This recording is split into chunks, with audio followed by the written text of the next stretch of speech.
regular dude. Average, everyday, regular dude. There's some things that I do that I'm good at, and other things that I don't do at all because they're not interesting to me. That's the first thing. Going along with that, right? That affects a whole lot of shit.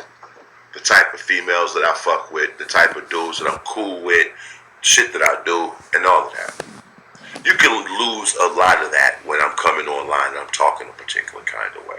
You know, it's hard to see why I'm arrogant in this limited view. You know, when you're just watching me on YouTube, because when you come here, you suspend reality anyway. So you can start throwing your own sensibilities all everybody. That's why I say if you have delicate sensibilities, this might not be the thing for you. Now, the problem is with a whole lot of people online. That's why I love my chat room so much. Troll or just regular viewer, everybody that comes here that sticks around can just be themselves.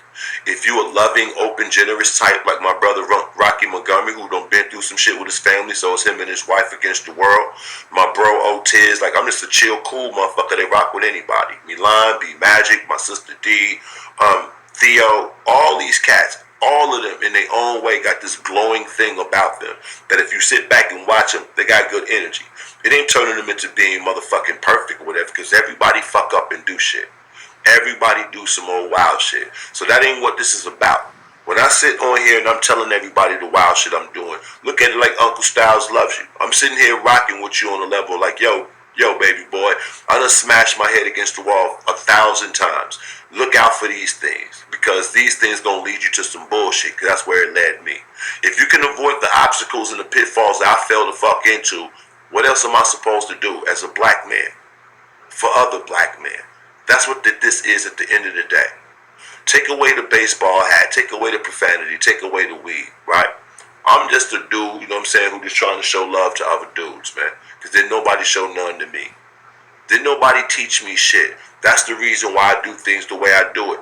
The reason why I play niggas' music is because I'm a musician or whatever, and nobody will promote my shit. I fought tooth and nail to get the little recognition. Now I got a little bullshit platform, got a little small moderate audience or whatever. Let me share the stage. I never needed to be in the spotlight. I've always been popular. So I don't mind, you know what I'm saying, premiering or you know what I'm saying, what's the word I'm looking for here? Featuring my dude's music.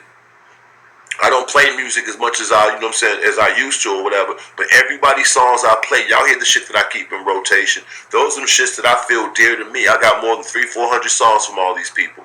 And I keep promising I'm going to rock it out the right way, but time be always getting in my way and the bullshit. So I'm just being 100. But anytime that I start talking on this joint, I'm coming from a real, genuine place. I'm not trying to convince you of anything, and I'm not trying to sell you to no type of lifestyle. I'm not one of these you need to be like me shits. You dig? I got a personal gripe when I see two fucking morons got channels named Master Teacher, Teachable, like everybody know I say Teachable Moments. This nigga got a channel, LA's Teachable Moments. Nigga, what the fuck can you teach anybody other than what not to do? It ain't like me telling you, don't do this. Nigga, they watch you and know what not. All I need to do is do everything that he the fuck ain't doing. And you'll be a goddamn success. Real goddamn conversation. What are you teaching? That's the first thing.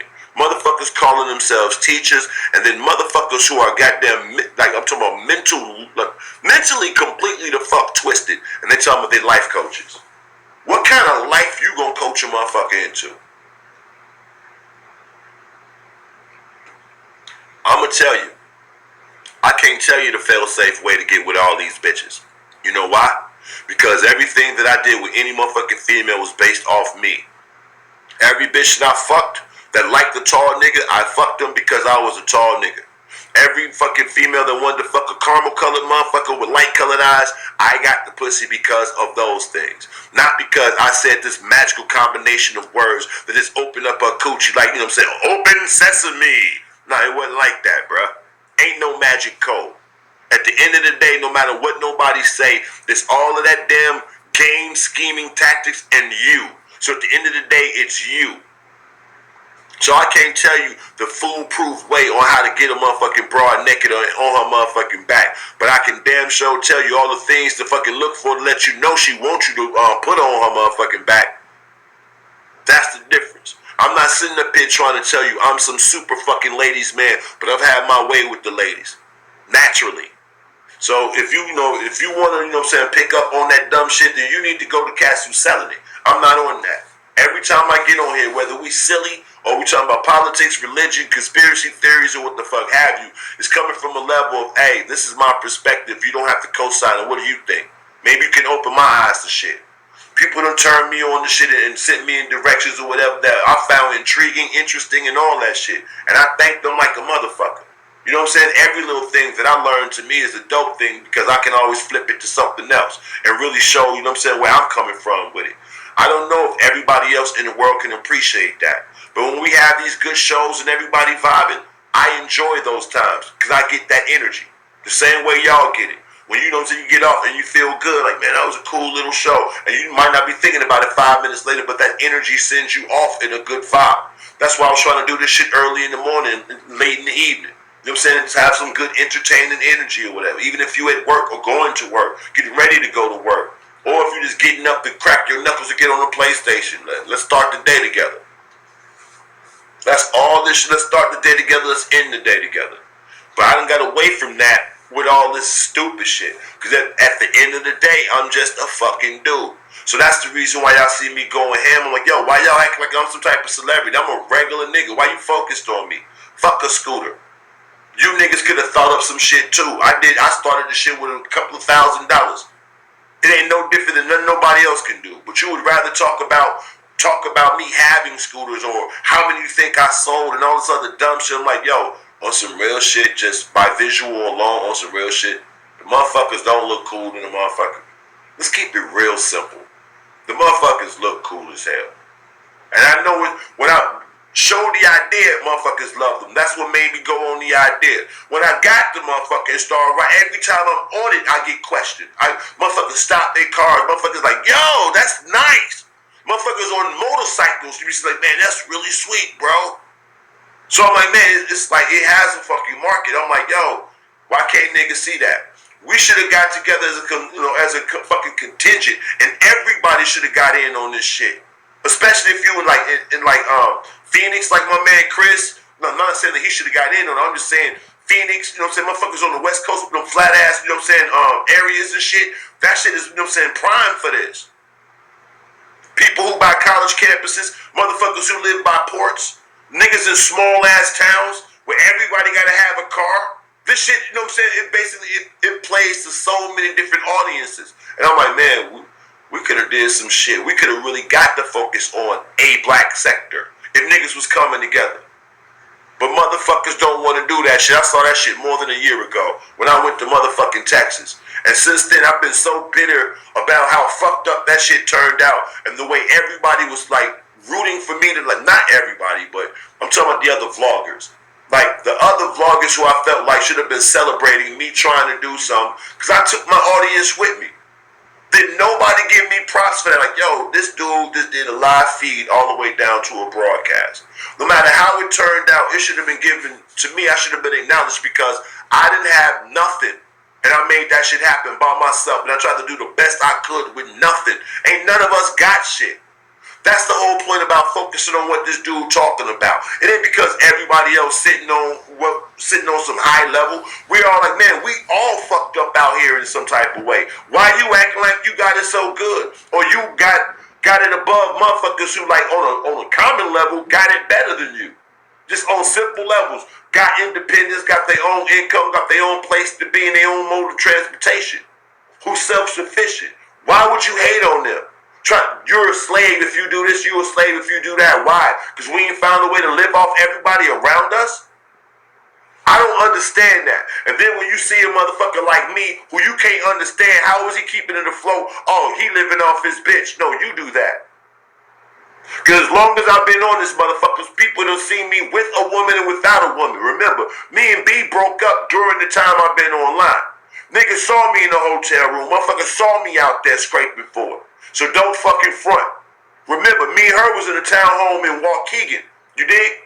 When I lived in Waukegan, old girl Angie George lived in fucking North Chicago before she took her goofy ass to the East Coast and got homeless. Before she was homeless to fucking Waukegan, well, I was in Waukegan, she was in North Chicago. We were basically like 3 or 4 miles away from each other, never fucking met. Point is, when I was in that townhouse, me and my girl got into it, and that's when I went to fucking Philly. Everybody saw what I was doing. I've done multiple shows for multiple fucking hotels, and I never hide what I'm doing. I never lie about who I am. So that's what I'm saying. I don't understand all this bullshit going on when niggas got regularly. You think a motherfucker who paying rent don't have a problem with a motherfucker who ain't paying shit and telling you how you stupid for doing what you doing? You think motherfuckers want to pay rent? If it was a way for niggas to live rent free, they would. You doing that shit by default of your inability to move and other people's goddamn sympathy. There's a whole bunch of niggas, man. If I could live at home with mom and do what I wanted to do, man, I'll do that because I love the way that bitch make that motherfucking banana pudding. But this bitch get on my nerve and I can't get my dick sucked real loud with mama in the house, make me feel weird. Let me go ahead and give me a spot. I don't want that broad telling me what time it is when I come in. I love mama, but I want to kick mama ass sometimes. She be tripping. I know I ain't the only nigga that felt that. When you're fucked up, why you want to go home so you can walk around with your head low? Yeah, you jumped your ass out there. You wasn't ready to be in them streets, I told you. Now you gotta come back here and need my help. I know I ain't the only motherfucker that heard people mamas tell that shit to them.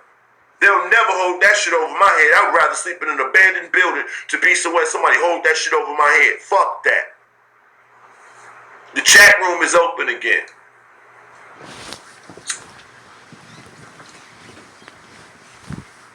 That's what I'm saying. So when you see people going in, it's like, hold on, motherfucker. We all standing on the exact same plateau.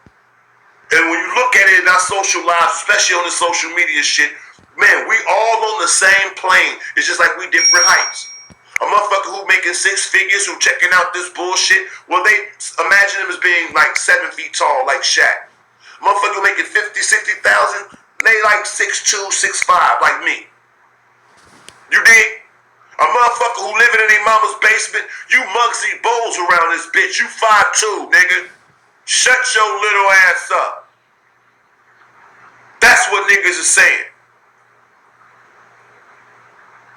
So if a Shaq ass nigga telling Muggsy Bowles to shut the fuck up, I think Muggsy Bowles should shut the fuck up before he gets stepped on or something. That's what I be saying. So when you got a 6'4" nigga talking to a Muggsy Bowles ass nigga, like, hey, homie, hey. And that's what's happening. You got a bunch of 6-footers looking at this goddamn midget talking crazy, and it's like, yo, how dare you come on our court and yell? Stop that. Go back in the stands, little fella. That's what's going on. Because the little fella's coming around kicking all the tall people in the knees. You ain't shit cause you tall. That's what he's saying when he's saying that you fucked up for working. You ain't shit cause you tall. You ain't shit cause you got shit cause you work for it.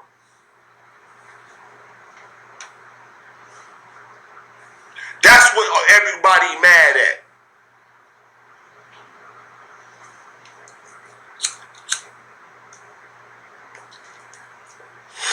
So when I'm going in or when I'm going in, I'm like, yo, do you hear the conversation and the bullshit this nigga has to say to justify and make himself stand next to me?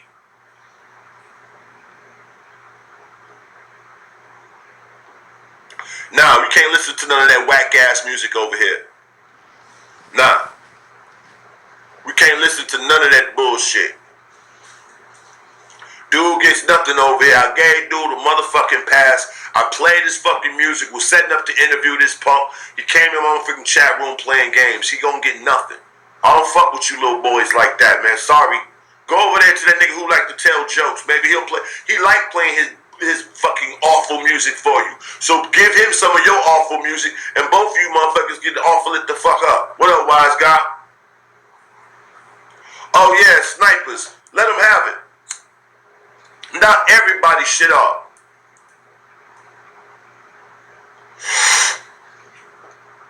But that's what I'm looking at. And then when I see, when I saw how this dude reacted first, like the LJ interview, then how dude reacted and the shit that he was saying, I skimmed through it, so I'm guilty. I didn't listen to the whole thing, right? Then what everybody had to say after dude responded to the interview, and then he came back again with a completely different energy. Almost like, oh, this what y'all want to hear? Yeah, you ain't shit, broke ass, blah, blah, blah. How old your furniture is? Yo, and I'm like, wow.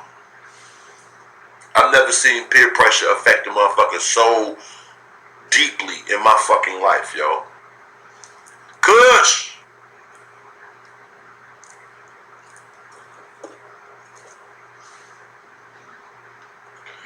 No. Actually, you don't, bro. The funny thing is, Christ Council, right? If you didn't try so fucking hard, right, I would have no problem playing your shit. Charlotte District, Fallen Angels, the songs of yours that I like, I would have no problem playing that shit and pumping it and making motherfuckers hear that shit. Because repetition is how you get it, get motherfuckers in. I would have no problem. No problem.